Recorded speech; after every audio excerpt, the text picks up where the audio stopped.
नमस्कार, स्वागत है आप सभी का। मैं हूं आपके साथ भावना शर्मा। बात करूंगी आपसे आज अहोई अष्टमी के बारे में। तो सबसे पहले तो आप सबको बहुत बहुत शुभकामनाएं। और कार्तिक मास में कृष्ण पक्ष की अष्टमी तिथि पर हर साल अहोई अष्टमी का पर्व मनाया जाता है। इससे 4 दिन पहले करवा चौथ का पर्व पड़ा था 4 नवंबर को, और 8 नवंबर को इस बार अहोई अष्टमी जो है वो मनाई जाएगी। इस दिन जो स्त्रियां होती हैं वो अपने बच्चों के लिए व्रत रखती हैं, बच्चों की लंबी आयु के लिए व्रत रखती हैं। और ना सिर्फ कई लोगों का मानना ये होता है कि मान लीजिए आपकी संतान नहीं है तो आप व्रत रख सकते हैं कि नहीं। तो सबसे पहले इस दुविधा की अगर मैं बात करूं, कई लोगों के दिमाग में एक कन्फ्यूजन होता है।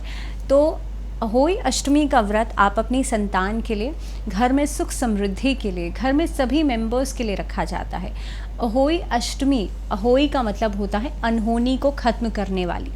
तो इसीलिए अहोई अष्टमी का जो व्रत है वो खास तौर पे घर में संतान हो, घर में सुख समृद्धि को लाने के लिए, घर में हर तरह के यश को लाने के लिए, अपयश को खत्म करने वाली जो देवी मानी जाती हैं उन्हें अहोई कहा जाता है। तो इसीलिए अहोई अष्टमी का व्रत आप रख सकते हैं। अगर मान लीजिए आप बेबी प्लान कर रहे हैं अभी, तो भी आप रख सकते हैं। या फिर किसी को संतान से संबंधित दिक्कतें हैं, इशू नहीं है और आप चाहते हैं प्लानिंग करना, तो आप भी अहोई अष्टमी का व्रत जो है वो रख सकते हैं। क्या खास उपाय करने हैं, किस तरह से आपको पूजा करनी है, क्या टाइमिंग रहेगा, इसकी मैं बात करूंगी। तो सबसे पहले अगर मैं टाइमिंग की बात करूं तो शाम को 5:26 PM से लेकर के तकरीबन 6:46 PM तक का जो समय रहेगा ये पूजा का समय रहेगा, यानी कि इस समय पर आप लोग कथा कर सकते हैं।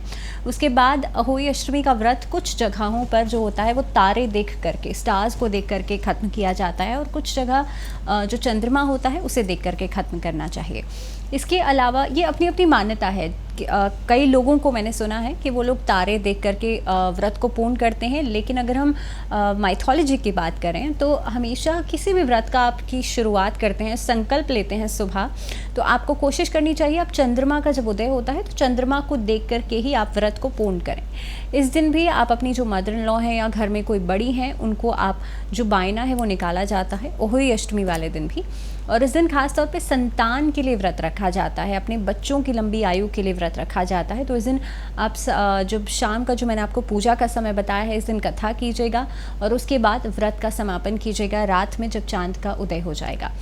इसके अलावा आपको कोशिश करनी चाहिए कि इस दिन आप वृक्षारोपण ज़रूर करें। जिनके जीवन में संतान नहीं है, आप संतान चाहते हैं, तो इस दिन आपको कोशिश करनी चाहिए अपने घर के आंगन में कोई भी फलदार वृक्ष आप लगा सकते हैं। आंवले का पौधा खास तौर पे ज़रूर लगाना चाहिए, क्योंकि कार्तिक मास जो माना जाता है वो भगवान विष्णु के लिए प्रिय महीना है, और इसी महीने में आंवला नवमी भी पड़ती है।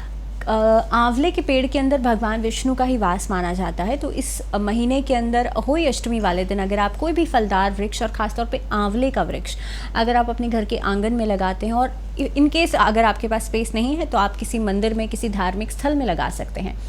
दंपति जो हैं, हस्बैंड वाइफ दोनों जो हैं, वो उस पौधे को लगाएंगे, उस पौधे को सींचेंगे लगातार, तो आपके जीवन में भी संतान की प्राप्ति आपको होगी। इसके अलावा एक और छोटा सा उपाय, इस दिन लड्डू गोपाल जी की प्रतिमा को आपको ज़रूर एक बच्चे की तरह उनकी पूजा करनी चाहिए। कोशिश करनी चाहिए जिनके जीवन में संतान से संबंधित दिक्कतें हैं, अगर आपके घर में लड्डू गोपाल जी की प्रतिमा नहीं है तो आप इस दिन लेकर के आ सकते हैं। अगर है तो आप उनके वस्त्र उनको अर्पण कीजिए। इसके अलावा उनको पंचामृत से स्नान कराइए, तुलसी का पत्ता उन्हें ज़रूर अर्पित कीजिए, और साथ ही में कोशिश करें आप इस दिन भगवान विष्णु की आरती के साथ उनकी पूजा ज़रूर करें। तो ये कुछ खास उपाय हैं। आई होप कि आपके लिए भी अहोई अष्टमी का पर्व खुशियाँ लेकर के आएगा, ब्लेसिंग्स लेकर के आएगा, एंड ये सारे उपाय आपके लिए यूज़फुल रहेंगे। इसी के साथ आज के लिए फ़िलहाल मुझे दीजिए इजाज़त। नमस्कार।